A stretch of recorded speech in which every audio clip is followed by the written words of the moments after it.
বাংলাদেশের বিপক্ষে 3 ম্যাচের টি-20 সিরিজের জন্য দল ঘোষণা করেছে ভারতীয় দল, যেখানে সূর্যকুমার যাদবকে অধিনায়ক করে বড় চমক রেখে 15 সদস্যের দল সাজিয়েছে ভারত। এই সিরিজের জন্য সৌম্যান গিল, যশস্বী জয়সওয়াল, ঋষভ পান্ত ও মোহাম্মদ সিরাজকে বিশ্রাম দেওয়া হয়েছে। এছাড়াও দলে জায়গা পাননি ঋতুরাজ গায়কোয়াড় ও ঈশান কিষান। প্রথমবারের মতো দলে ডাক পেয়েছেন 22 বছর বয়সী পেসার মায়াঙ্ক যাদব। আইপিএলে যেখানে তিনি প্রতি ঘন্টায় 150 কিলোমিটার গতিতে বল করে ঝড় তুলে আলোড়ন সৃষ্টি করেছিলেন।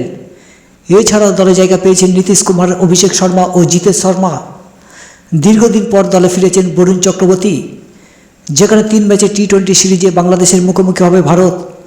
আগামী 6 অক্টোবর গোয়ালিয়রে সিরিজের প্রথম ম্যাচে মুখোমুখি হবে ভারত।